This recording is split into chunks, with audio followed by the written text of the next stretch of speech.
Well, thank you. Once again, it's a delight to be with you, and it perhaps is perceived as obligatory on the guest speaker to say that, but I mean it. I cherish the church and am honored for the invitation and thankful for the grace with which I've been treated.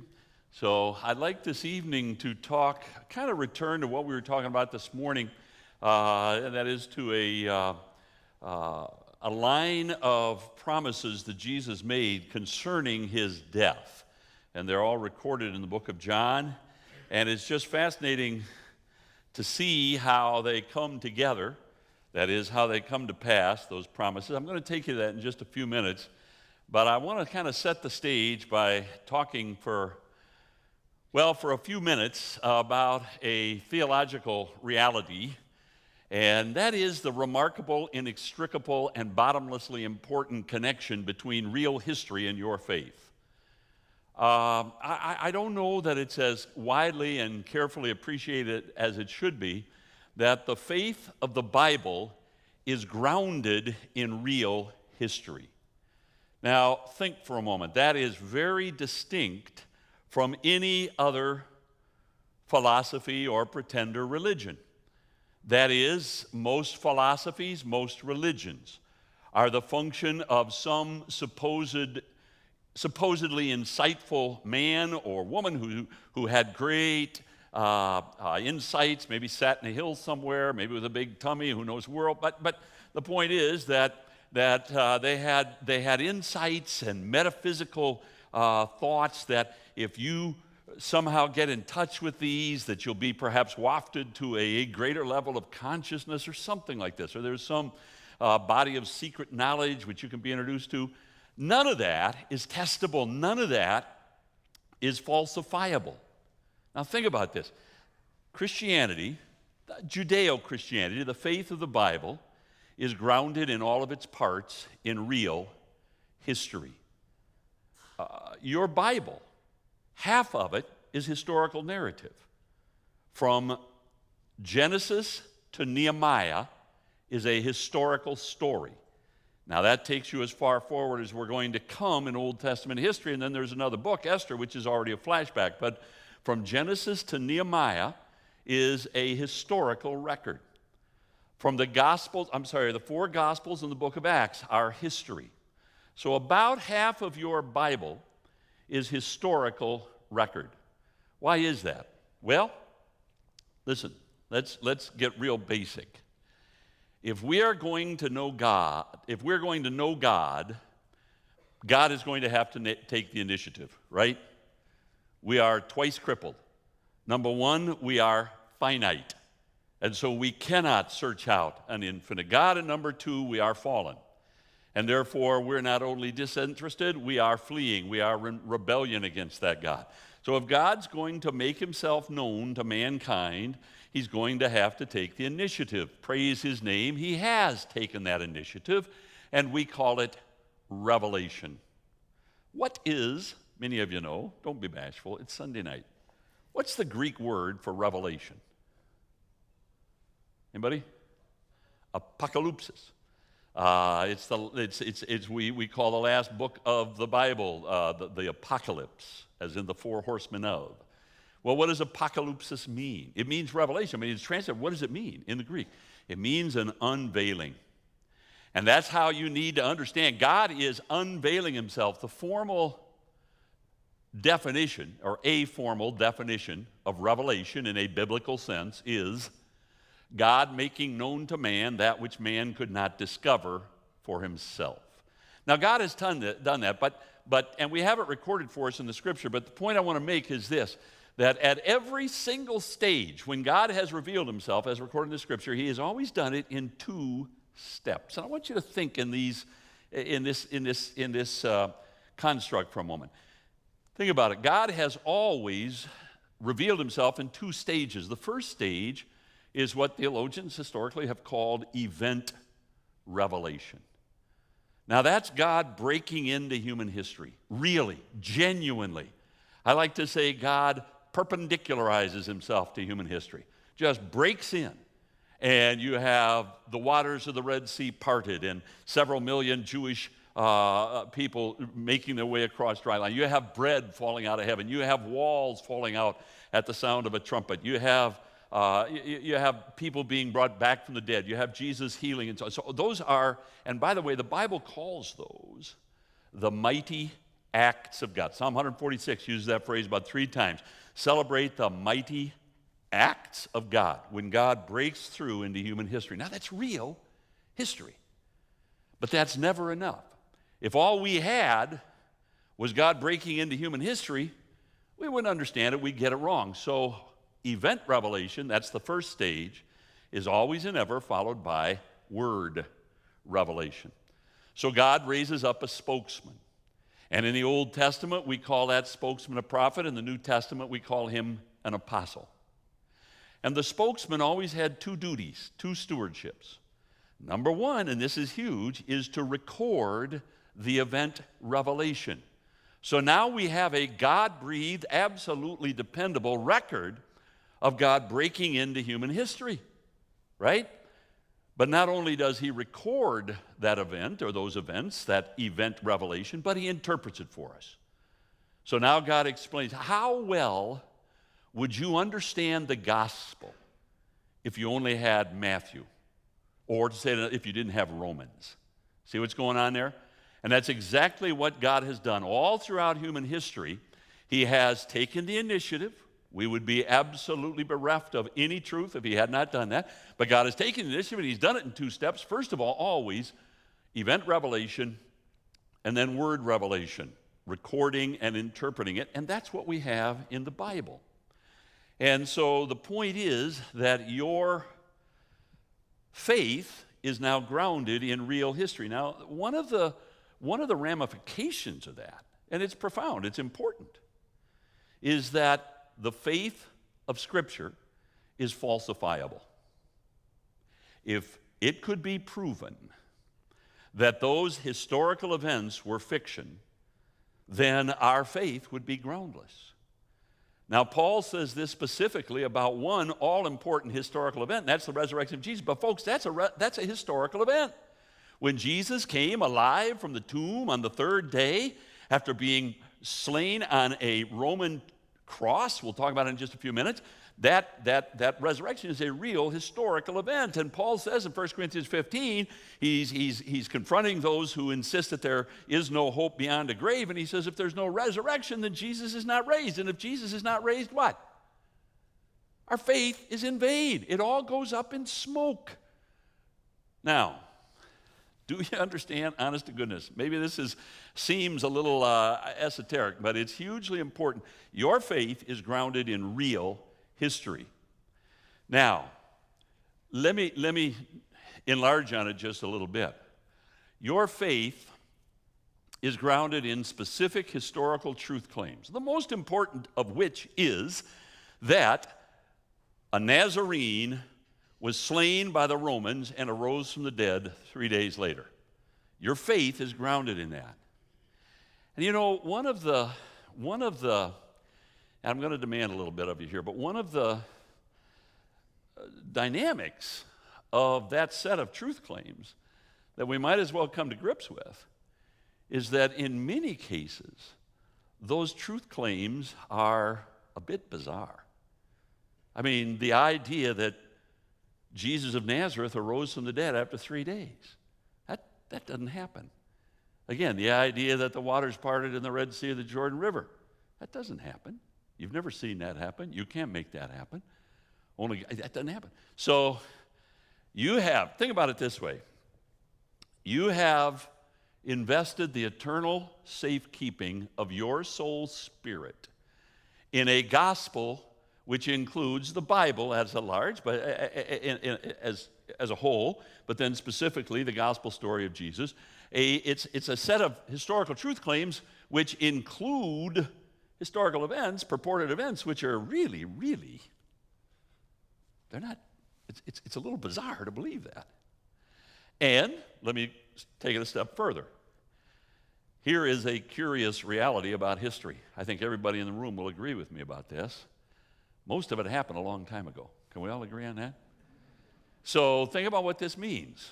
You have I'm going to say it again, invested the eternal safekeeping of your soul, spirit, and the very fact that you're here where you belong on a Sunday night would indicate that you've invested the focus of this life as well as the next into that Christianity, which is based on a set of historical truth claims which happened a long, long time ago and are on the face of it in many, many cases rather bizarre. Why would you do that? Why would you believe that?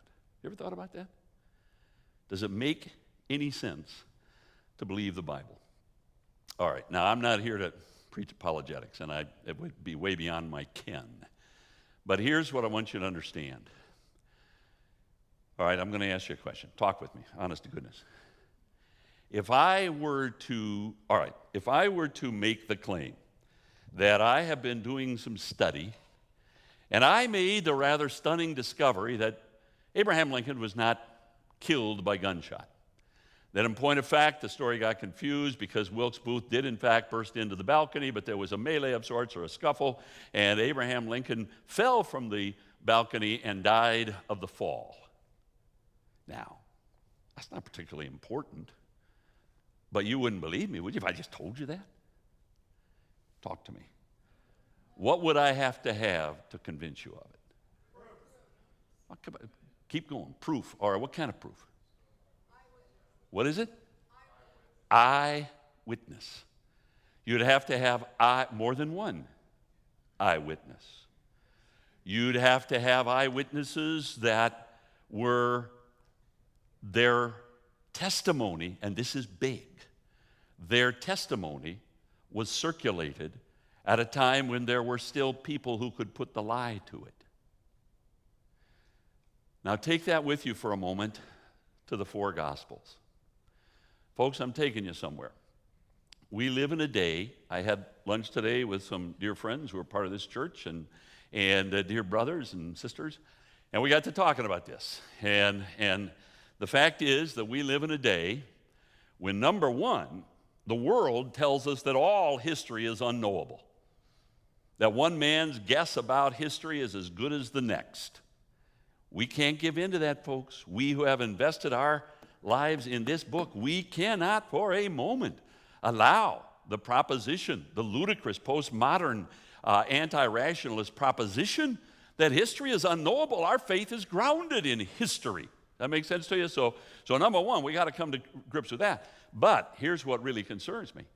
We live in a day when many evangelicals, many who are outstanding voices in defense of the Word of God, are willing to say, well, it's not important whether or not Joshua really destroyed Jericho. That may be a myth, but it teaches us that God is big enough to save. It's not important whether or not there really was. This is happening all over the place in the evangelical world. This is not some crazy liberal anti-supernaturalist. This is happening. And we're told it's not important whether or not there really was an Adam. There probably never was a man named Adam, a woman named Eve. That's probably not a real story. The important thing is that men are wicked. And it's just a story to teach us that. So we're told again and again that the truth that is communicated through the event is more important than the event itself. Or to say it another way, the event itself is expendable. Who cares? And I'm here to argue. I'm here to insist. We can't go there. And let me take you to the Gospels, because that's where we're seeing it today. Let's just think about the story of Jesus and his miracles, and then his arrest and death, and then his burial, and then 3 days later, his resurrection. Of all the stories in the Bible, there's none that is more immediately, you know what it is? It's incredible. Now, again, I may have told you this before, but I tell people all the time, I happen to think I am the only guy left in the human race in the English-speaking world who knows how to use the word incredible. So, because today incredible just means swell. So everything that happens is incredible. Well, okay, I understand where that comes from. It's too bad because you can't use the word the way it belongs to be or ought to be used. Incredible means unworthy of belief. So I heard people say, oh, that was an incredible sermon. I think, well, would it have been just as would it have been just as good for the sermon to be credible? You know what I'm saying? I heard somebody talk about a court case, and they said, that man gave incredible testimony. Well, there you go. Throw it out. You know, it means it's unworthy of belief. And there is that about the story of Jesus, which is superficially and intuitively incredible. Why should we believe that a man came alive from the tomb after 3 days of death? Well, you could say, and there's an element of this, that the Spirit of God, but the Spirit of God brings you to that understanding. The Spirit of God never, ever asks you to leap into some abyss of silliness and irrationality in any sense. And in point of fact, the reason that we can have confidence in those historical truth claims is because we have eyewitness. Yea, verily, we have an abundance of eyewitness. Now, let's talk about it for just a minute. I will insist, and I don't think I'm going to get pushback here, although I do in a lot of places, but we'll see. I will insist that the first gospel written, the first of the four, was Matthew. And every single scintilla of early church history evidence points to that. As a matter of fact, I would argue, I make two comments about Matthew. Number one, it was probably written by about let me start with the other one. The early church fathers, all right, everybody on board with me? We have, in the first 300 years of church history, we have journals and letters and sermons and all sorts of literature from very important church fathers, we call them. These are the Ante-Nicene fathers, the first 300 up to about 325, and their works have been collected, and it's rich and searchable and so on. So at any rate, it's interesting that the earliest church fathers, those who lived within a couple of hundred years or less of Jesus and the apostles, they remember Matthew as not only the work of Matthew, one of the 12, but as the collaborative remembrance of the 12. And you say, wait a minute, Bookman, do you mean 12? Probably 11. No, I mean 12. Go to Acts chapter 1. And by the way, I'm working against this, that there is a biblical mandate, and everybody in the room knows it by heart. I say mandate, there's a biblical canon or standard as to what renders a truth claim credible. Now, it's articulated that biblical canon is in biblical standard or rule. It's articulated in terms of jurisprudence of a courtroom and why you should believe a charge against a person. But I think it's perfectly applicable to historical truth claims. And what is that mandate? In the mouth of at least two, and better, 3 witnesses. What kind of witnesses are we talking about here? Eyewitnesses. So, biblically, what does it take to render credible a historical truth claim, even though it is on the face of it difficult to believe, a bit incredible? Well, you need 2 or 3 witnesses. And I think this is why Matthew is the first gospel. And you know what? It's the only gospel for better than 30 years. All the time that Paul was going across the Mediterranean world preaching the gospel, he had one book tucked up under his arm. And it was the book of Matthew. And it is the Magna Carta. It is the fundamental expression of this marvelous gospel story of Jesus. And everything else builds on that.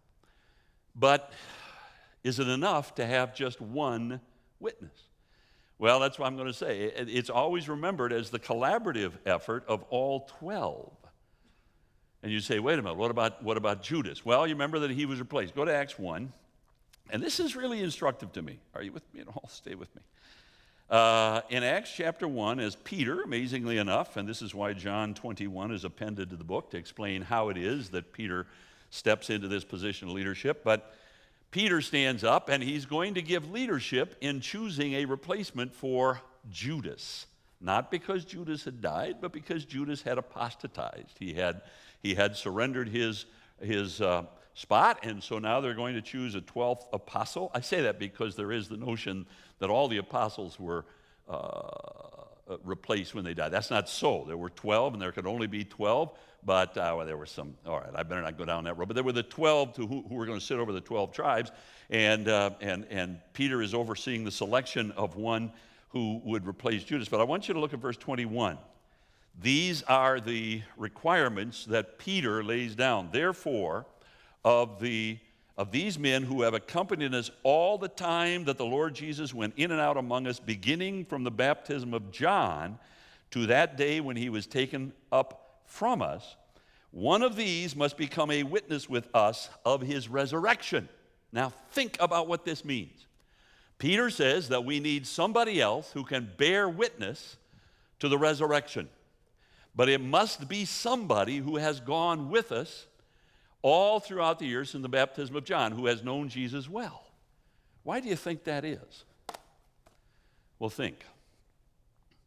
If I had only come to faith after the resurrection, if I had only encountered the Nazarene after he had resurrected from the dead, could I give absolutely unassailable witness to the reality of his resurrection? He could be an imposter. It had to be somebody who knew him so well that there was absolutely no possibility that that witness could be deceived about the fact that this is the Nazarene.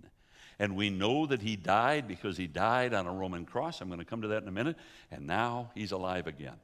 You know, and part of the problem that we have here when we try and think this through as far as antiquity and what was going on back there is we fall prey to this hubris of modernity, you know, where we think we're so clever, we're so critical, we're so scientific. And those people, they were all rubes. They were all so pre-critical.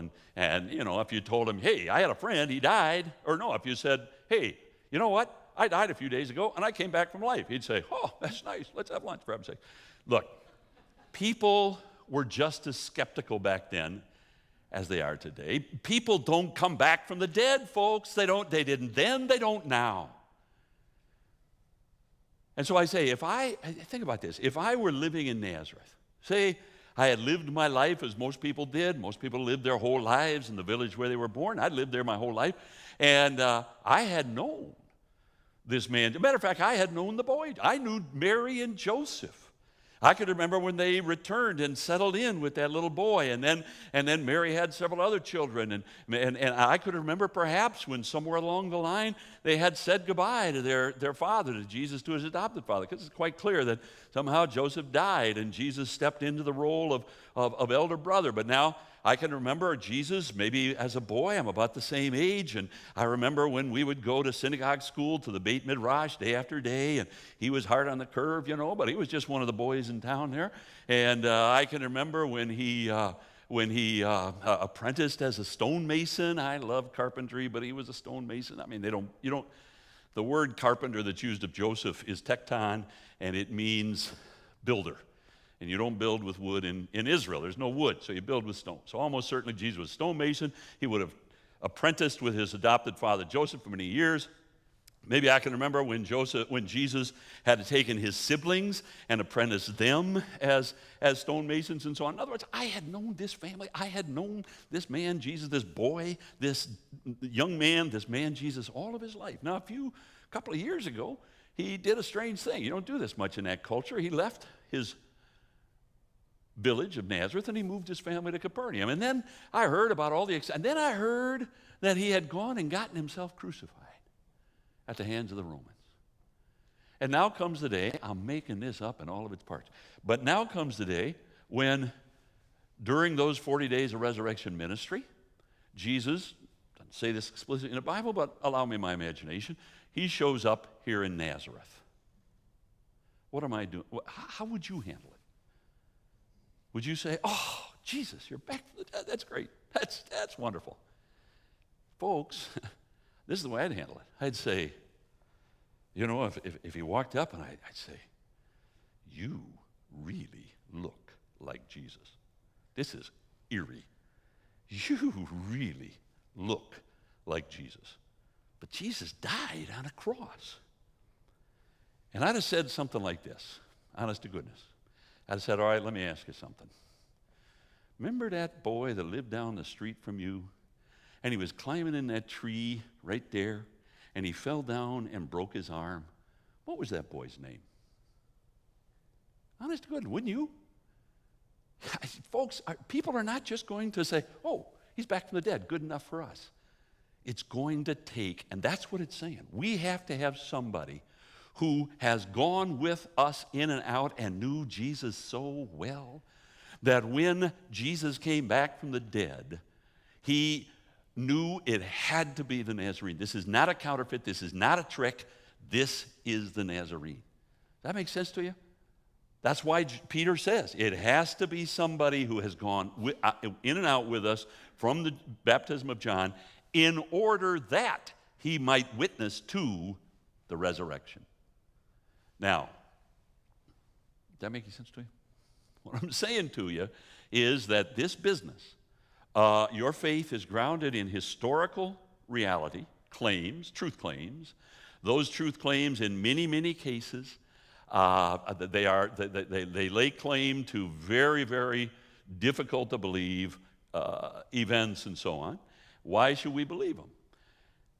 And I would argue that God took very careful steps to render them historically credible in that generation so that every generation thereafter could take confidence. It's the generation who sees the event that has to verify it. All right, so see if I can make this make sense to you. I would argue, and this is not unique to me at all, that Matthew was written probably by about 44 A.D. It was the first gospel written, and it was probably written by about 44 A.D. Now, most everybody will put it about 50 A.D. I'm going to back it up for this reason, that, as I say, the earliest witnesses remembered as a collaborative effort of the 12 apostles, and in Acts chapter 12, which happens in 44 A.D., around the persecution, first of all, when James is killed, and then when Peter is arrested, remember this, by Herod Agrippa, and the apostles begin to scatter all over the Mediterranean world. Well, this is a day well before internet and communication, so if you're going to collaborate, you're going to have to do it in the same rooms. That makes sense to you? And the apostles begin to scatter by about 44 A.D. So, early Christians understand Matthew to be not just one lone voice, but the collaborative voice of the 12 apostles. And they begin to scatter about 44 AD, so let's just run with it for a minute. And if you want to take it to 50, which is far back as anybody else takes it, that's fine, if they go with Matthean priority, which they should. All right. The standard explanation is that, or the standard claim is that Matthew wasn't written until around 90, maybe 100 AD. Now, folks, here's where I got to come back to me. Think about what that means.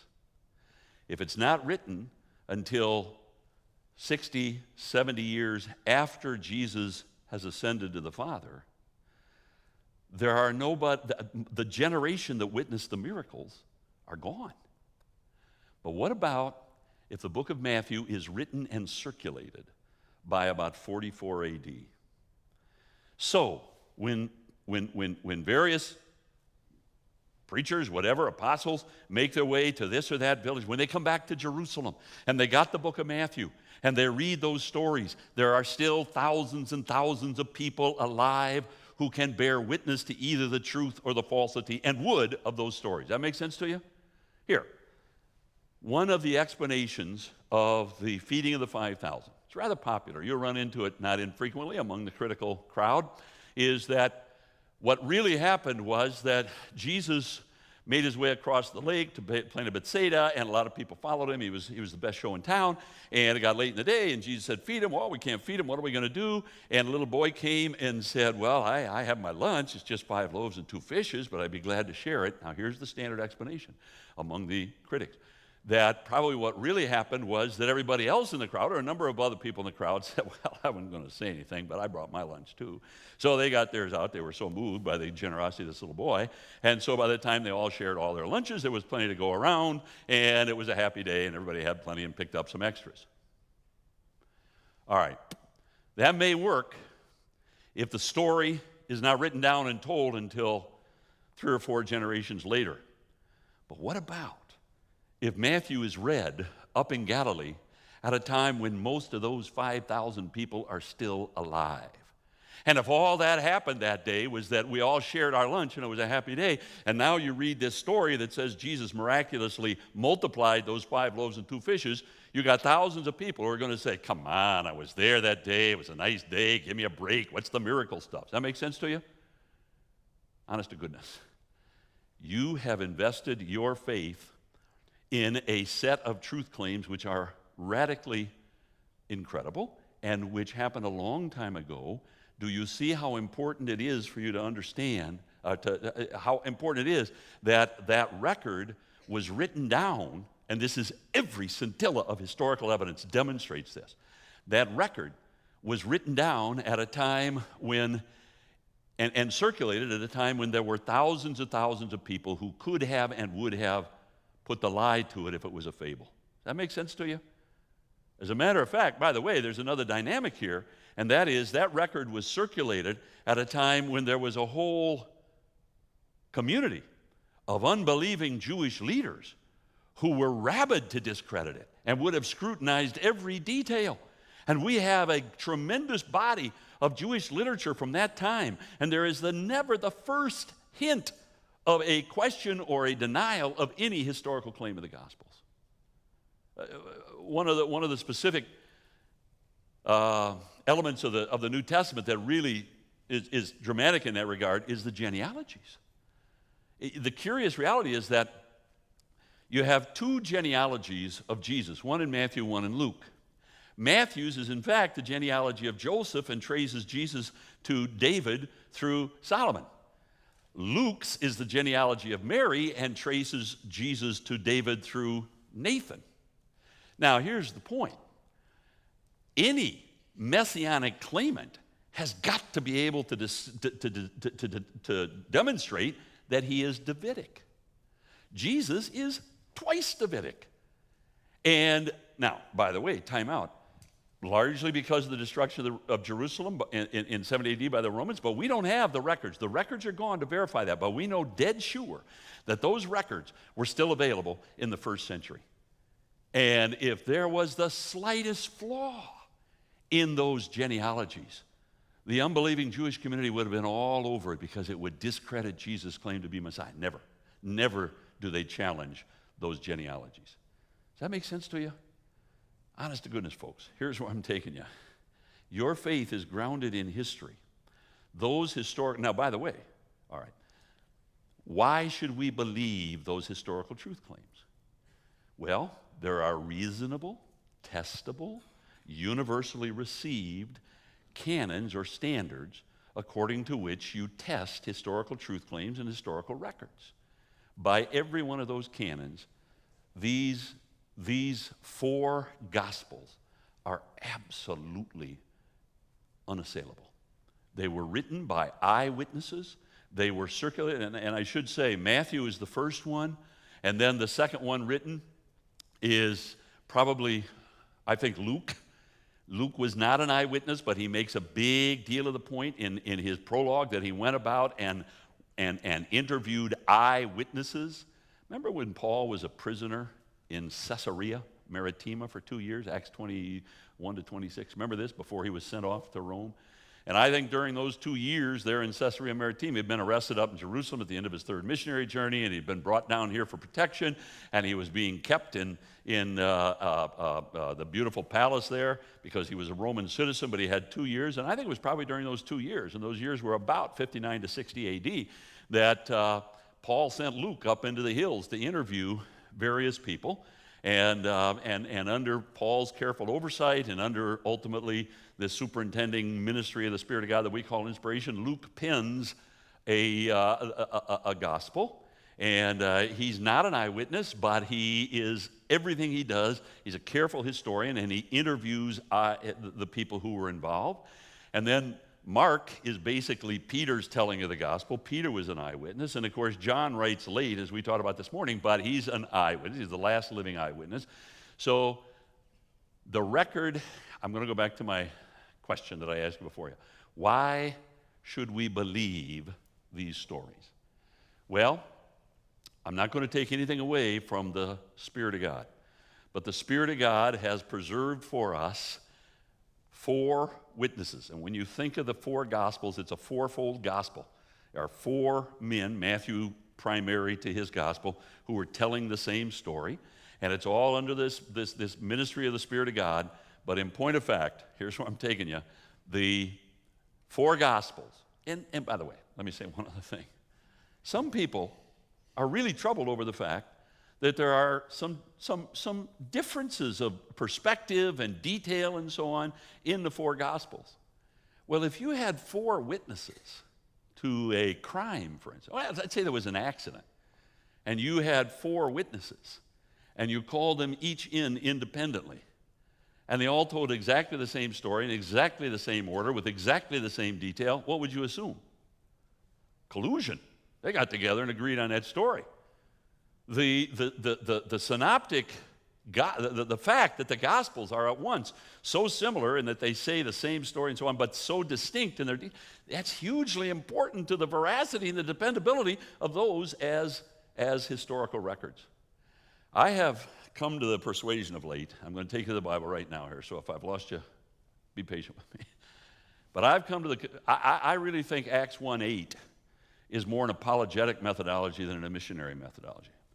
You'll go, first of all, you'll be witnesses to me first in Jerusalem and Judea and even Samaria, and only then to the uttermost parts of the world. Why?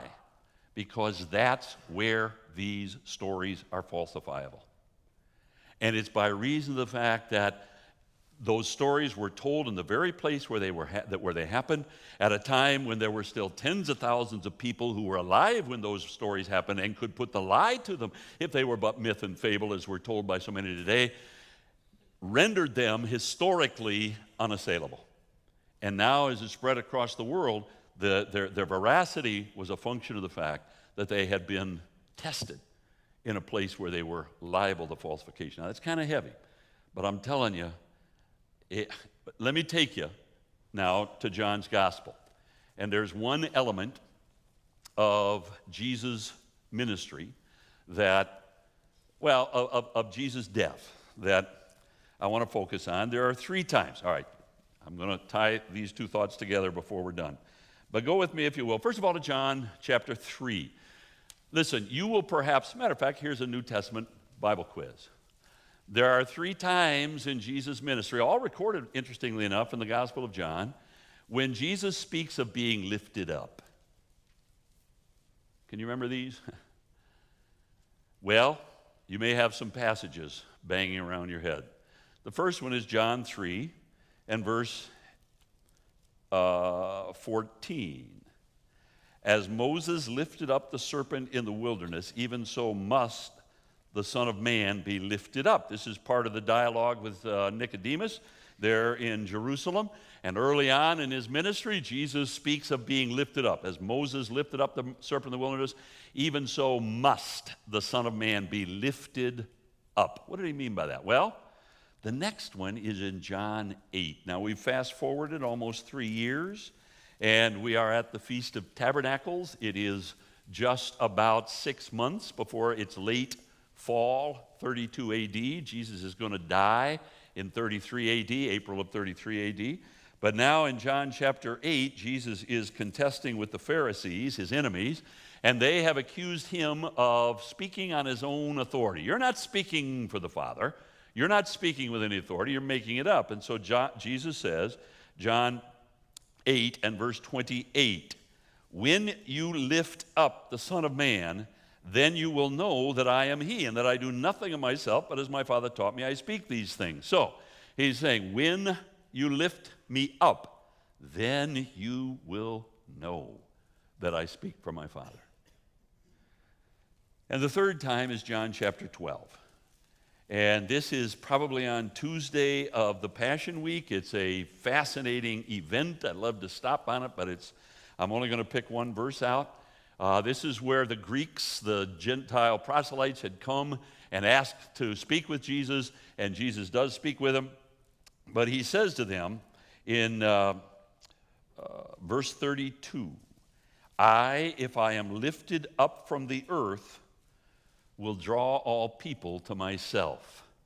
So Jesus has spoken 3 times. First of all, in John 3 to Nicodemus, as Moses lifted, so the Son of Man must be lifted up. And then to the Pharisees, when you lift me up, you'll know for dead sure that I'm speaking for the Father. And now, he says, curiously enough, I, if I am lifted up from the earth, will draw all men to myself. Now, I have heard, and I think, frankly, I'm going to be bold here, it's a bit careless. I have heard this used as if it means to glorify Jesus, to exalt him, to honor him. So if we lift up his name, then he'll draw. Well, there may be some truth in that proposition, but that's not what Jesus is talking about. And I can prove it to you because look at the next verse. That is in John chapter 12. I'm going to read to you again, verse 32. If I am lifted up from the earth, will draw all peoples to myself. And then John the apostle gives us a staggering insight. He says, this he said, signifying by what death? And literally the tupos to start, the thanatou, the type of death he must die. So when Jesus said again and again that it was imperative that he be lifted up, he was talking about dying by Roman crucifixion.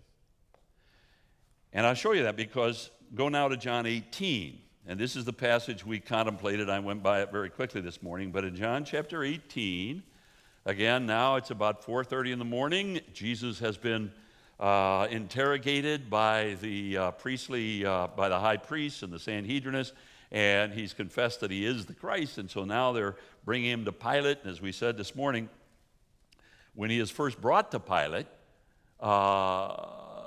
Pilate says, what's the charge? And Jesus' accusers say, look, if he weren't a malefactor, we wouldn't have brought him. Just crucify him. And Pilate says, I'm not going to do that. You crucify him. And they give this remarkable confession. Verse 31, Pilate said to them, you take him and judge him according to your law. And therefore the Jewish leadership said to him, it is not lawful for us to put anyone to death. Now that's a staggering admission because it demonstrates that this was not a trial, it was a lynching. They weren't there to try Jesus, to determine his guilt or innocence. They were there to put him to death, and they make that clear. But what I want you to see is verse 32, where John says that this happened in order that the saying of Jesus might be fulfilled, which he spoke, signifying by what death he would die. Does that make sense to you? So 3 times Jesus says, it's imperative that he die by being lifted up. Even so must the Son of Man be lifted up. When I am lifted up, you will know that I am speaking for the Father. And I, if I be lifted up from the earth, I will draw men to myself. And then John says, when he said that, he was talking about the type of death he would die. And now when Jesus is hauled by the Sanhedrin to Pilate, and Pilate says, you go try him according to your law, they say, you know we can't put him to death. And John says, and this was done in fulfillment of what he had said, according to the type of death he would die. Now let me just take a couple of minutes. We're going to be done early. But let me take just a couple of minutes and walk you through what's behind this. I mentioned this morning that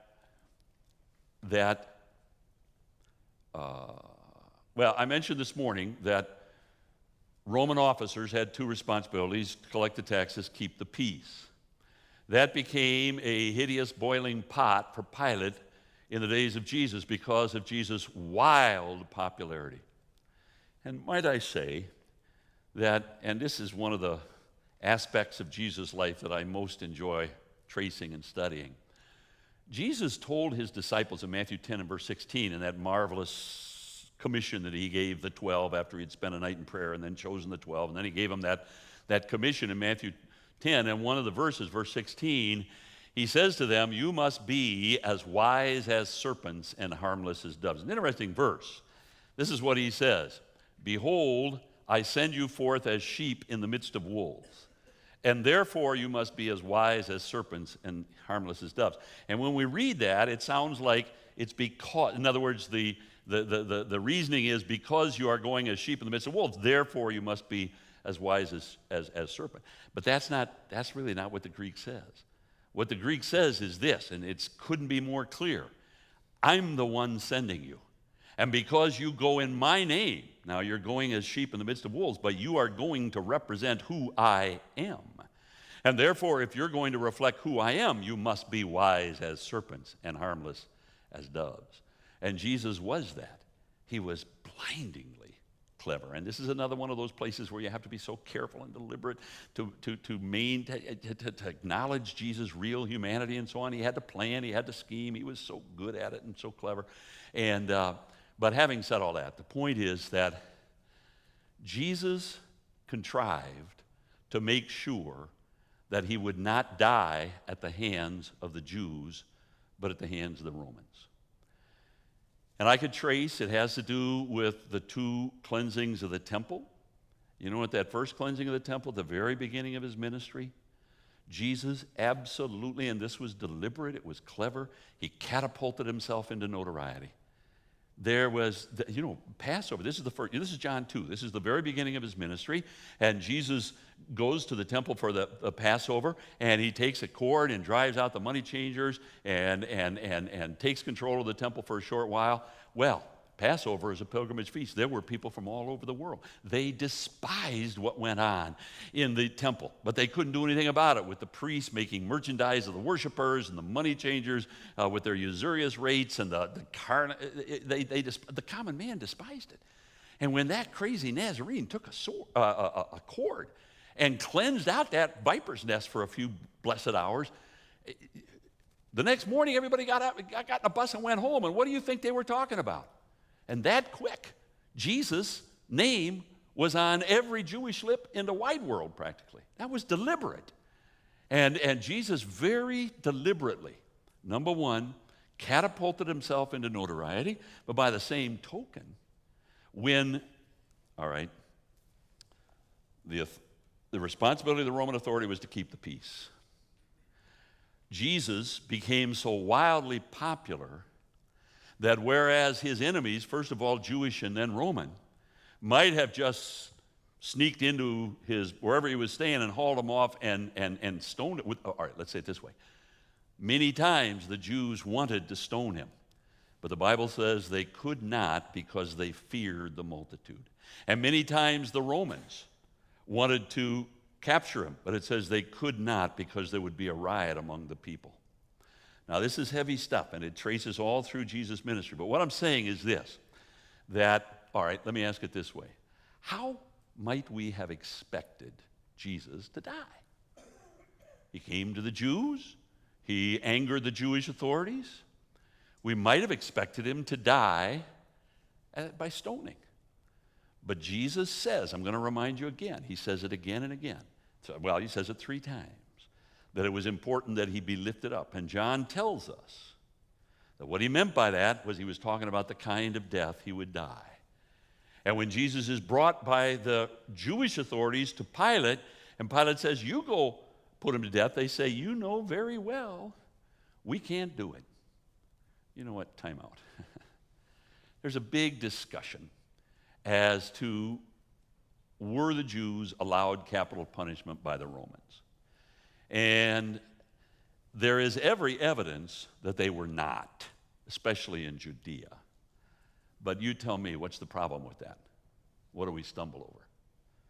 If the Jews were not allowed to put people to death, what are we going to do with? I hear it? Stephen. I bet Stephen wished they'd have been a little more sensitive to that protocol. You know what I'm saying? Stephen was a nobody. And again, the Roman authorities were just trying to keep a lid on things. And if there's some nobody, he's a Baptist deacon for heaven's sake, but if there's just some nobody, that works in some crowds. But the point is, if he's a nobody. And you want to haul him behind a house somewhere and stone him, for heaven's sakes, just keep a lid on it. Jesus is so wildly popular that they are rightly convinced that if they try that with Jesus, there's going to be a riot. If there's a riot, the Romans are going to have to send soldiers. If they have to send soldiers, they're going to figure out who sparked this riot, and their heads are going to roll. So I'm coming way back to it. Jesus was wise as a serpent and harmless as a dove, and he contrived to make sure that he was so wildly popular that his enemies could not take him. And so they had to look to the Romans. And that's exactly the point when it says that when Jesus was brought by the Jewish authorities to Pontius Pilate, John says this happened in order it might be fulfilled what Jesus said concerning the type of death he would die. So here's my point. Here's where I'm taking you. Biblically, there's no doubt. Jesus says that it was important that he die by being lifted up, and that referred to crucifixion.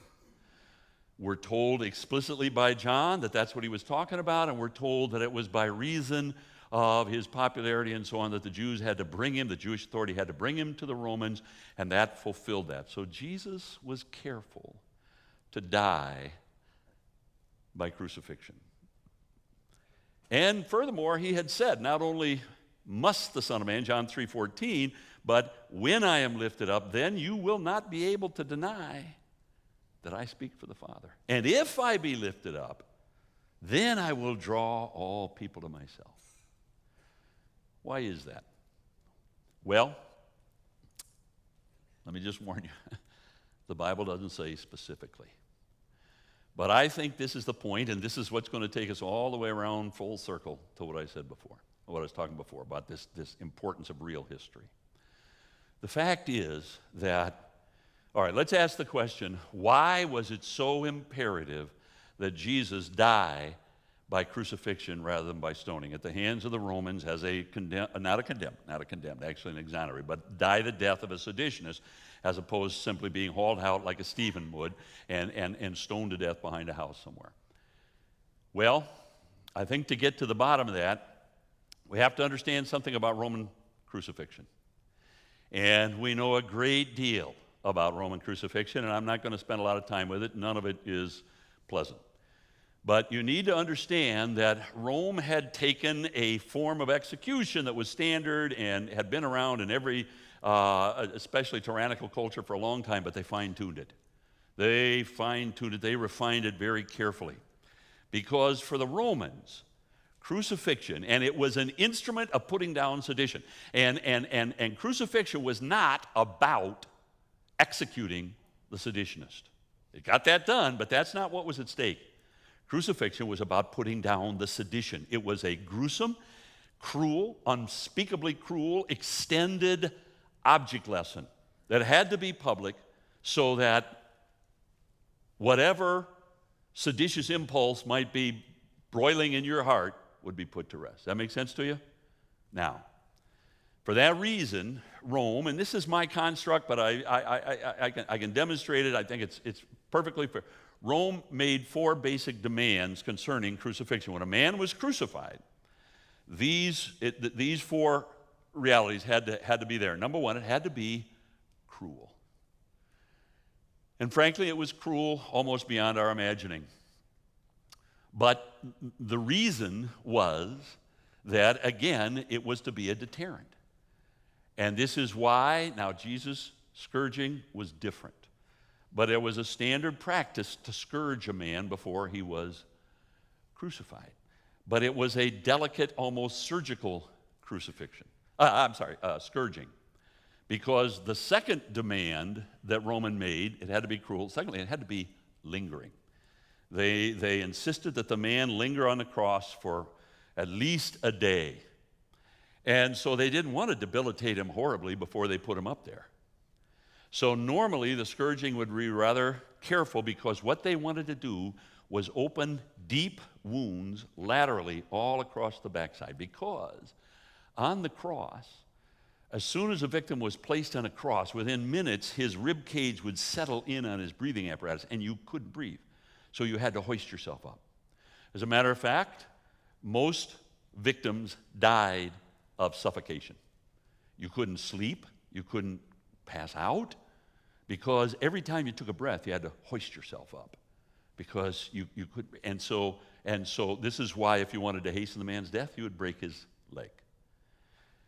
And the point is that you've got these lacerations across your back, and every time you hoist yourself up, that's a rough timber, and those splinters are going to thrust themselves into those sores and so on, and the poor victim is going to cry out in excruciating, enduring pain and so on, and that's the point. They wanted to be awfully cruel.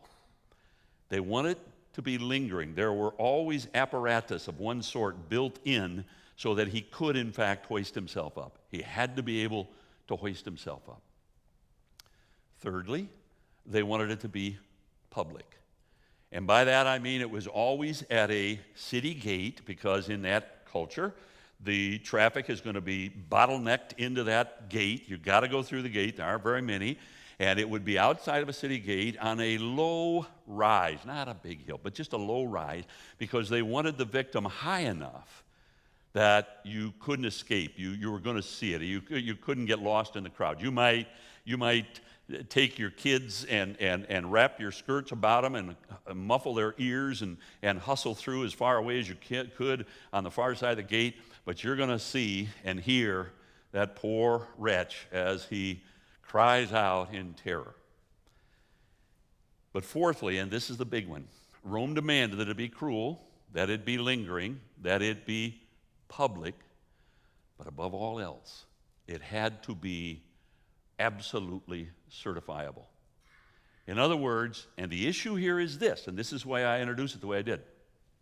Rome would not tolerate the possibility that the rumor would get out that somehow this seditionist had survived the horrible ordeal, and so the sedition can go on.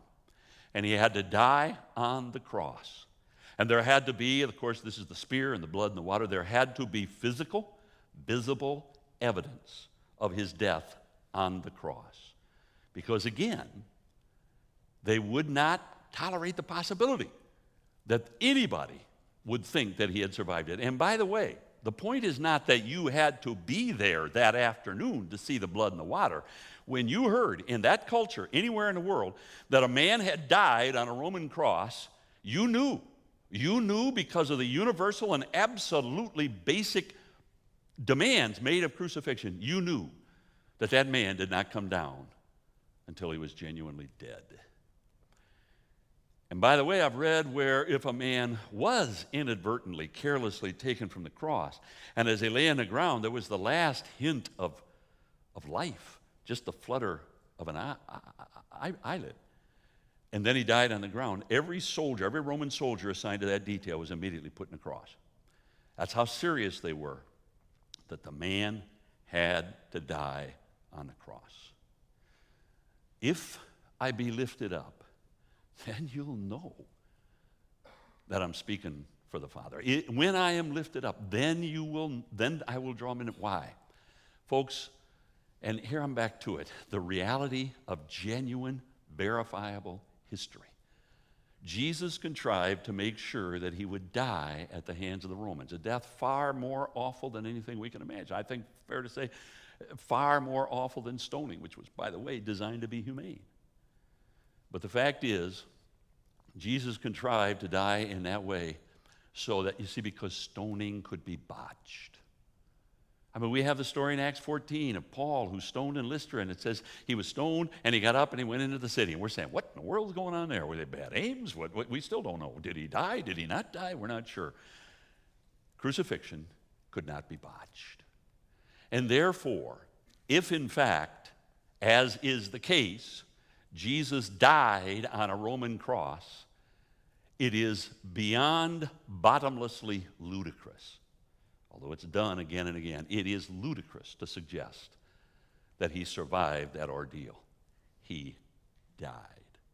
And therefore, if he genuinely died, then when he showed himself alive for 40 days, going to the people who had known him well, demonstrating that he was the Nazarene, and they could not question for a moment that he had really died. Therefore, it must be true that he has come back from the dead. Now, with this we're done. Remember I read that verse in John 19 this morning where the Jewish leaders said to Pilate, if you won't crucify him as a seditionist, we have a law, and he ought to die because he claims to be the Son of God. That's why Jesus died. And might I say that it's hard for us to appreciate how difficult Jesus claimed to be the Son of God. We've gotten used to that. But you know what? For a human being to claim to be God come in the flesh is, on the face of it, awful blasphemy. It's blasphemy worthy of death by Mosaic law, unless it just happens to be the truth. And never before in human history had it been the truth. And Jesus had claimed again and again that it was the truth concerning him. How does God prove true a man's claim to be a divine messenger and thus the authority of his message? By miracle. What's the greatest miracle in all of human history? It happened when that Nazarene walked out of the tomb after 3 days.